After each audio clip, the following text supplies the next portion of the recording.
আর সত্যি কথা বলতে ওরা দুইটা ব্যাটসম্যান খুবই ভালো ব্যাটিং করেছে, আর আমরা ওদেরকে ওরকম চাপে রাখতে পারিনি, বিশেষ করে কুশল মেন্ডি যেভাবে ব্যাটিং করেছে।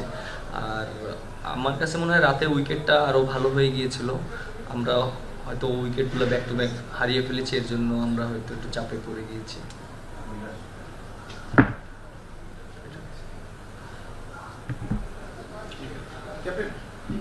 আপনি যে সময় আউট হলেন কিংবা শামীম পাটোয়ারি যখন আউটটা হলো, আপনার শটটা এমন একটা ম্যাচের সিচুয়েশন যখন রানটাও ঠিক ছিল, এই সময় এই ধরনের আর কি খেলা বা এই ধরনের আউটগুলোকে ক্রাইম ধরা হয় আসলে খেলা না, আপনার নিজের আউটটা আসলে আপনি কিভাবে বিশ্লেষণ করলেন, আপনার কিংবা শামীম পাটোয়ারি যে ধরনের আউটটা পেয়েছে?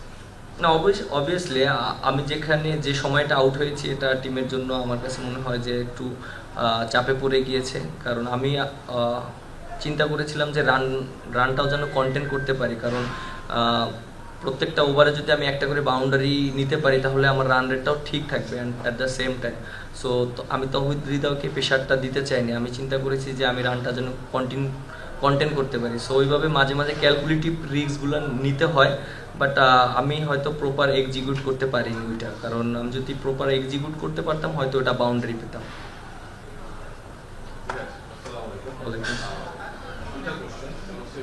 যখন বোর্ডের 286 রান টার্গেট আমাদের, তখন মিডল ওভারে একজন গুরুত্বপূর্ণ ব্যাটার যখন 65 স্ট্রাইকে ব্যাটিং করে, সেটা বাকিদের জন্য কতটা প্রেশারে আপনাদের পক্ষ থেকে তাকে আসলে কি রোল সেট করে দেওয়া হয়েছিল? তিনি গত 2 ম্যাচ ধরে এবারে ব্যাটিং করছেন আসলে, এটা প্রথম প্রশ্ন। সেকেন্ড প্রশ্ন হচ্ছে শামীম পাটোয়ারি গত ম্যাচে ভালো করেছেন, স্টিল তিনি আজকেও কম বেশি ভালো করেছেন, তারপরে তাকে আসলে 40 ওভারের পর বোলিং দেওয়াটা কি আমাদের বোলিং ডিপার্টমেন্টের জন্য একটু ব্যাড টাচ কিনা, যে পার্ট টাইমারকে দিয়ে আমরা 40 ওভারে পরে বোলিং করাচ্ছি?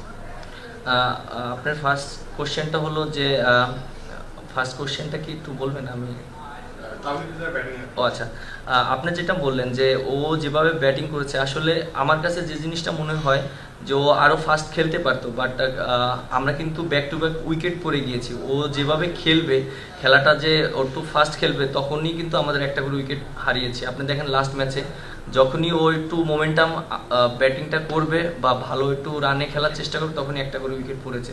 সো একটা ব্যাটারের জন্য অনেক ডিফিকাল্ট এরকম সিচুয়েশনে ব্যাটিং করাটা।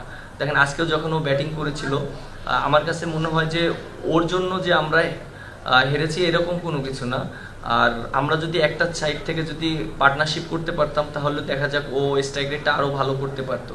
সো আমার কাছে মনে হয় একটা সাইড থেকে ওইরকম আমরা কেউ ওকে সাপোর্ট দিতে পারিনি।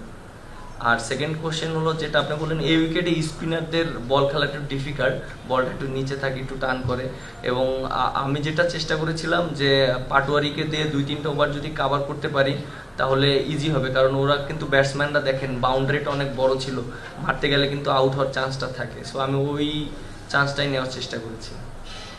আমরা এখানে 3টা ম্যাচ খেললাম, দুঃখজনকগুলো সত্য যে আমরা 3টা ম্যাচের একটাতে আসলে 50 ওভার খেলতে পারিনি। আজকে 39 ওভার, আগে যেটাতে হেরে গেলাম সেটাতে 35 ওভার 4 বল বা 5 বল এরকম, 3টা ম্যাচেই 50 ওভার খেলতে পারিনি। 15 ওভার 10 ওভার এরকম করে আসলে বাকি থেকে গেছে, এটা একটা বড় কনসার্নের জায়গা কিনা? আর আজকের ম্যাচে মিডল ওভারে কি আসলে আমরা হেরে গেলাম কিনা, বা অন্যান্য ম্যাচেও কি একই ব্যর্থতা হলো কিনা? কারণ আজকে ওরা মিডল ওভার প্রায় 172 রানের মতো করেছে উইকেটে, আমরা 127 7 উইকেটে, এই জায়গাটায় আসলে আমরা হেরে গেলাম। হ্যাঁ অবশ্যই, আপনি যেটা বললেন যে ফার্স্ট কোশ্চেনটা কি ছিল? ও আচ্ছা আচ্ছা, হ্যাঁ 50 ওভার খেলতে পারিনি, হ্যাঁ এটা অবশ্যই আমাদের টিমের জন্য একটা কনসার্ন, এবং আমি মনে করি যে আমরা যদি প্রপার ব্যাটিং করতে পারতাম তাহলে আমাদের জন্য ভালো হতো। এটা নিয়ে আমরা কথা বলেছি, যেহেতু আমাদের মিডল যে ব্যাটসম্যানগুলো আছে তাদের রেসপন্সিবিলিটি অনেক বেশি, তারা এই জিনিসগুলো খেলতে পারেনি, আমি নিজেও অনেক বল খেলতে পারিনি, তাহলে আরও জিনিসটা বেটার হতো। সো আমার কাছে মনে হয় এটা নিয়ে কাজ করার অনেক জায়গা আছে, যেহেতু আমরা আমাদের সামনে অনেক খেলা আছে, এবং একটা সিরিজে যেহেতু আমি এই সিরিজের দায়িত্ব পেয়েছি, সো আমার কোন জায়গায় ল্যাকিংস আছে এবং আমার টিমের কোন জায়গায় ইমপ্রুভ করতে হবে সেই জিনিসগুলো আমি চেষ্টা করব কাজে লাগানোর জন্য, এবং কোচের সাথে কথা বলে। If we need, we'll repeat the question from the same person. There are a lot of journalists, so everybody should get over phone if we get long on this. Miraj, এর আগের কনফারেন্সটাতে আপনি দ্বিতীয় ম্যাচে জয়ের পর আপনি বলেছিলেন যে আসলে আপনাদের পার্টনারশিপ হচ্ছে না এবং সেটাতেই আপনারা কাজ করছেন। আলটিমেটলি এই ম্যাচটাতেও আমরা দেখলাম সেই জায়গাটাতে একটা ফেলিওর এবং একটা ভালো পার্টনারশিপ হলে হয়তো বা সিনারিওটা চেঞ্জ হতে পারতো। মানে হোয়াট ওয়েন্ট রং, কেন হচ্ছে না, মানে কেন ইনিংসগুলো আবার হচ্ছে না, কেন পার্টনারশিপ যেটা আপনারা চাচ্ছেন সেটা হচ্ছে না, মানে আপনার কাছে কি মনে হয়? দেখেন, আমরা যারাই সেট হয়ে যাচ্ছি তারাই আউট হয়ে যাচ্ছি। একটা যে মোমেন্টাম, খেলাটা একটা মোমেন্টামের ব্যাপার, যেই মোমেন্টামটা নিচ্ছে সেই আউট হয়ে যাচ্ছে। সো আমার কাছে মনে হয় এই জায়গাটা কাজ করা উচিত। আপনি দেখেন, আজকে যখন আমি ব্যাটিং করছিলাম হৃদয়ের সাথে, আমরা কিন্তু অলমোস্ট মোমেন্টাম ধরে ফেলেছিলাম। সো আমি একটা শট খেলতে যে আউট হয়ে গিয়েছি, তখন আবার মোমেন্টাম ওরা পেয়েছে। সো পার্টনারশিপ করতে গেলে অনেক সময় আপনার মোমেন্টামটা দরকার এবং দুইটা পার্টনারেরই কিন্তু স্ট্রাইক রোটেট করাটা ইম্পর্টেন্ট এবং লো রিস্কে কীভাবে ক্রিকেট খেলাটা যায়। কারণ আমরা যদি হাই রিস্ক ক্রিকেট খেলি তখন আউট হওয়ার অপরচুনিটি বেশি থাকে। সো আমার কাছে মনে হয় এই জায়গাটা আমাদের কাজ করা দরকার। যেভাবে আমরা আগের ম্যাচটা জিতলাম, দর্শকরা হয়তো বিশ্বাস করতে শুরু করেছিলেন যে আমরা হয়তো এখানে সিরিজটাও জিততে পারবো। তবে আজকে আমরা যে মাঠে যতক্ষণ খেলা দেখলাম, বোলিং ডিপার্টমেন্টের পরে ব্যাটিংয়ের সময় কখনোই মনে হয়নি যে আমরা ম্যাচে আসছি বা ম্যাচ জিততে পারছি। একটা মোমেন্টে যখন আপনি আর হৃদয় একটা পার্টনারশিপ করছিলেন, আপনার কি তেমনই মনে হয় কিনা যে আসলে আমরা ম্যাচে ছিলাম না ব্যাটিংয়ের ডিপার্টমেন্টে, কিংবা আপনি আউট হওয়ার পরে আমরা আসলে ম্যাচ থেকে জিতে গিয়েছি কিনা? না, তেমন না। যখন তাহিদ হৃদয় এবং জাকির আলী অনেক ব্যাটিং করছিল, তখন আমারও বিশ্বাস ছিল যে না, আমরা ম্যাচটা এখনও জিততে পারি এবং উইকেটটাও অনেক ভালো ছিল। এবং আমার কাছে যে জিনিসটা মনে হয় যে আমরা পার্টনারশিপ করতে পারিনি, ওরা অনেক পার্টনারশিপ করেছে। আপনি দেখেন শ্রীলঙ্কার, দেখেন ওদের প্রায় 120 রানে প্রায় 3 উইকেট পড়ে গিয়েছিল, দেন তারপরে কিন্তু একটা বড় পার্টনারশিপ করেছে। সো মিডল ওভারের এবং পার্টনারশিপটা খুবই ইম্পর্টেন্ট, যেটা আমরা লাস্ট বিগত 3টা ম্যাচে যেটা করতে পারিনি। হয়তো করেছি আমরা 30-40 রানে পার্টনারশিপ করেছি। সো ওয়ানডে ক্রিকেট আপনি জিততে গেলে 30-40 রান পার্টনারশিপ করে মিডল ওভারে জেতাটা আপনার জন্য টাফ হয়ে যাবে। ক্যাপ্টেন, প্রশ্নটা হয়তো আপনার কাছে সিলি মনে হতে পারে, তারপর বলা যে মাঠে যদি কাউকে অমনোযোগী মনে হয় অ্যাজ এ ক্যাপ্টেন, না তার কাছে আপনার মেসেজটা কি, যদি আরো স্পেসিফিক্যালি বলতে বলেন? 3টা ম্যাচেই আমরা জানি যে মুস্তাফিজুর রহমানের ফিল্ডিংয়ের সমস্যা আছে, বাট কিন্তু মোর রিল্যাক্টেন্ট যে বল চেস করা বা স্টপ করার ক্ষেত্রে ক্যাপ্টেন হিসেবে এটা মানে সব টিমমেট থেকে আপনার মেসেজ, এগুলো ছোটো ছোটো বিষয়, মানে তার সেজন্যই বললাম যে বিষয়টা ছোট, এইটার ব্যাপারে আপনি কতটা মনোযোগী আছে ক্যাপ্টেন? না, আপনি যেটা বললেন যে মুস্তাফিজের বিষয়টা, দেখেন ও তো ইনজুরি থেকে মাত্র আসলো, আর একটা প্লেয়ার যখন ইনজুরি থেকে আসে একটু ডিফিকাল্ট তার জন্য। এবং আমার কাছে মনে হয় যে মুস্তাফিজ, আমরা জানি ও ভালো ফিল্ডার এবং ওর ফিটনেস অনেক ভালো। বাট আমার কাছে মনে হয় যে যেহেতু অনেক দিন পর ইনজুরি থেকে এসেছে, অনেক সময় খেলতে গেলে একটু কনসার্ন থাকে। বাট আমার কাছে মনে হয় যে না, ঠিক আছে, ওকে আর একটু সময় দিতে হবে, সময় দিলে ও ওর জায়গায় ব্যাক করতে পারবে।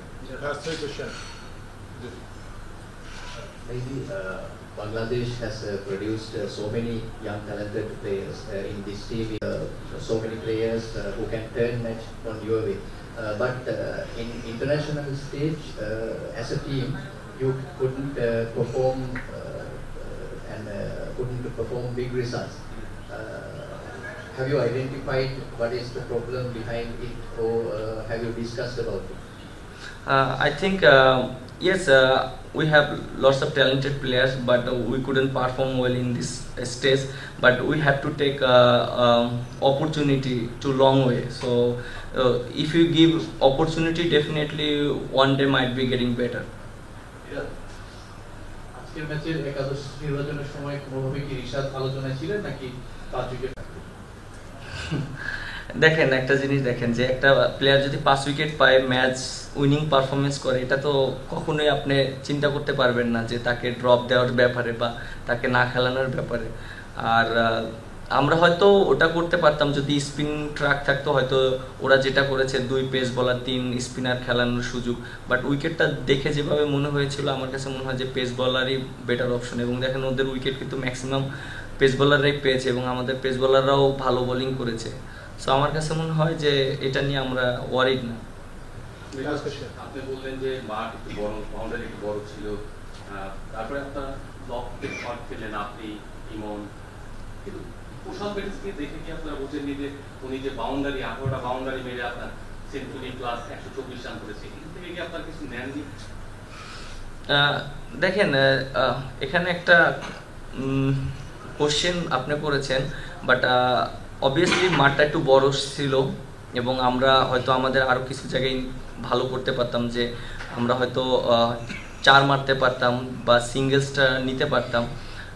বাট যেহেতু এখানে একটা ইমোশনের কন্ট্রোলের ব্যাপার, যে যেরকম ক্রিকেট খেলতে পছন্দ করে, এখন আমি হয়তো উপরতে খেলতে পছন্দ করি, আমাদের টপ অর্ডার ব্যাটসম্যান যারা দেখেন ওরা কিন্তু রিস্ক নিয়ে খেলতে পছন্দ করে এবং বাউন্ডারি মারতে পছন্দ করে। সো ওটাকে যদি আমি সাপোর্ট না করে ওদেরকে আটকিয়ে দিই তাহলে আমাদের টিমের জন্য একটু ডিফিকাল্ট।